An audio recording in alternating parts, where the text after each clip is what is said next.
శ్రీమాద్రి నమః. అందరికీ నమస్కారం అండి. 2026 సంవత్సరం మే 1వ తేదీ అనగా రేపే అండి వైశాఖ పౌర్ణిమ. ఇది చాలా శక్తివంతమైన పౌర్ణిమ అండి.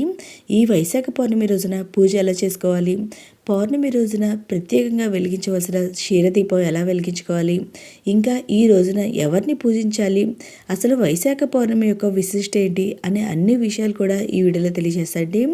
వైశాఖ పౌర్ణమిని మహావైశాఖి అని కూడా పిలుస్తాము. ఎందుకంటే ఈ రోజున ఆధ్యాత్మిక సాధనలు ఏవి చేసినప్పటికీ అవి అధిక ఫలాలు ఇస్తాయని మన శాస్త్రంలో అయితే ఉందండి. వైశాఖ పౌర్ణమిని బుద్ధ జయంతిగా కూడా జరుపుకుంటాము. ఈ రోజునే ఆయన జననము, బుద్ధుడిగా మారడము, నిర్యాణం చెందడం మూడు కూడా ఈ పౌర్ణమి రోజున జరిగాయండి.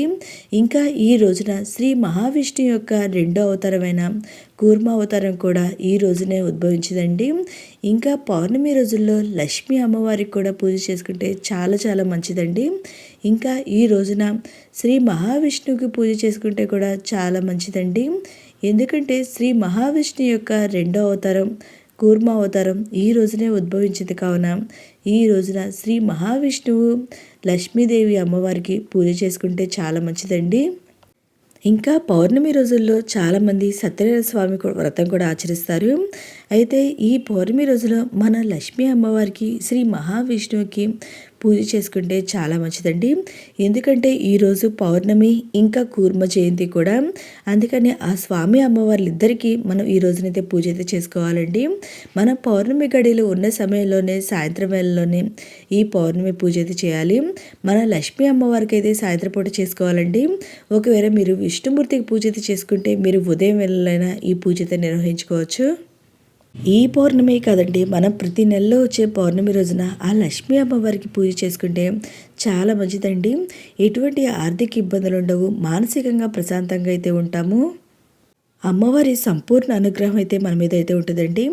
ఈ రోజున తెల్లవారుజామున నిద్రలేచి తలంటు స్నానం ఆచరించి ఇంటిని పూజ గదిని అంతా శుభ్రం చేసుకొని మనం ఉదయం వేళల్లో మహావిష్ణువుకి పూజ అయితే చేసుకోవచ్చు.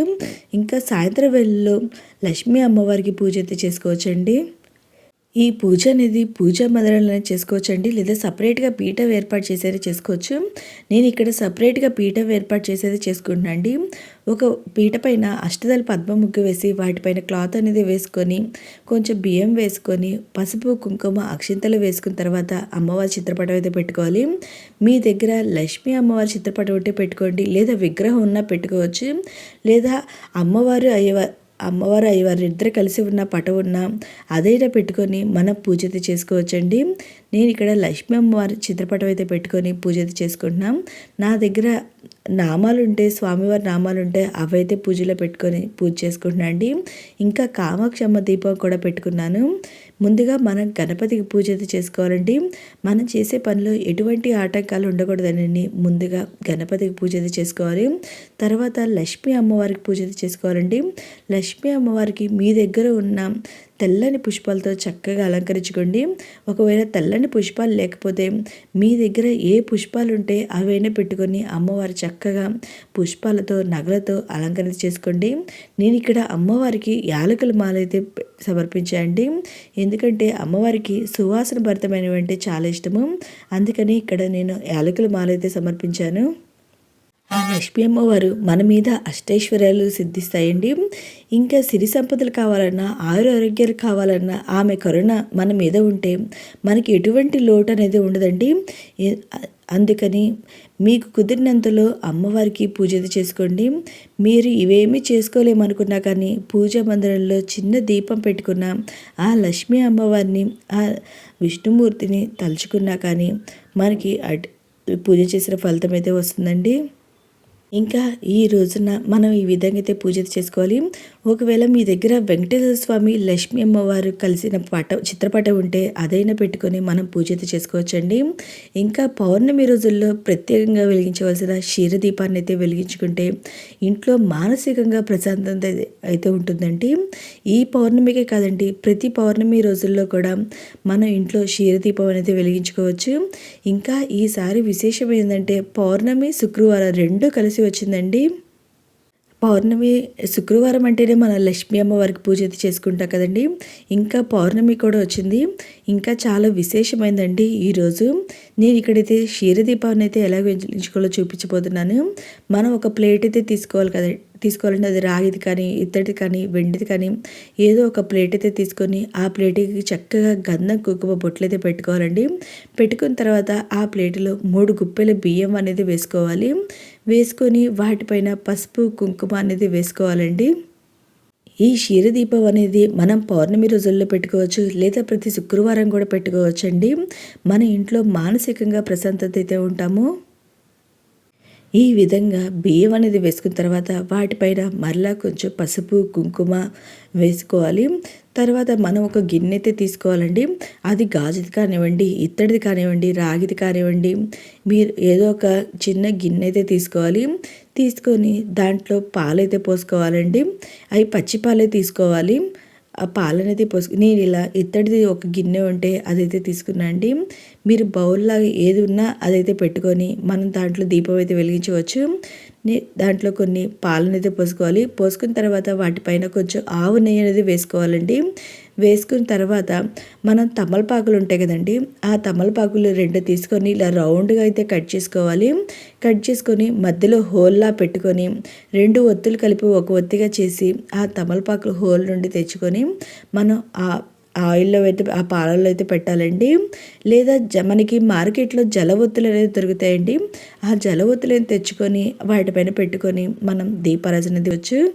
లేదా అలా చేయడం కుదరదు అనుకుంటే ఇలా తమలపాకుల మీద చేసుకోవచ్చండి. ఈ దీపం అనేది చాలాసేపు అయితే వెలుగుతుందండి.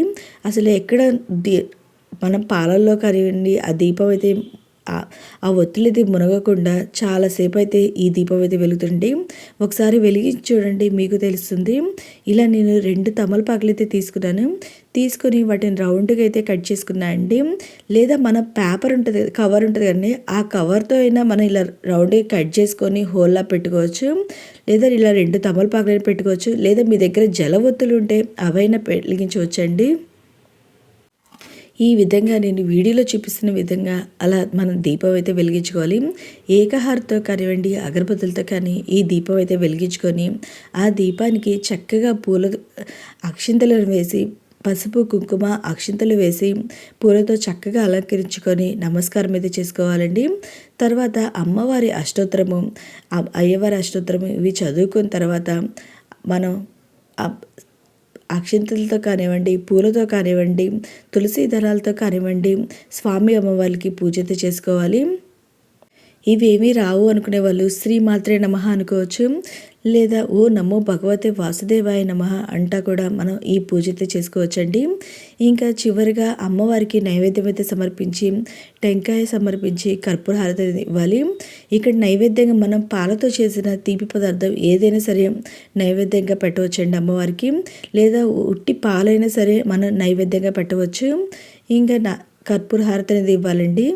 ఈ విధంగా మనం పౌర్ణమి రోజుల్లో ఆ లక్ష్మీ అమ్మవారికి పూజ చేసుకుంటే చాలా చాలా మంచిదండి. ఎటువంటి ఆర్థిక ఇబ్బందులు అనేది ఉండవు.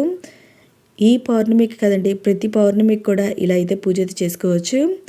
ఇంకా నేను ఇక్కడ నక్షత్ర హారతి అయితే ఇస్తున్నానండి.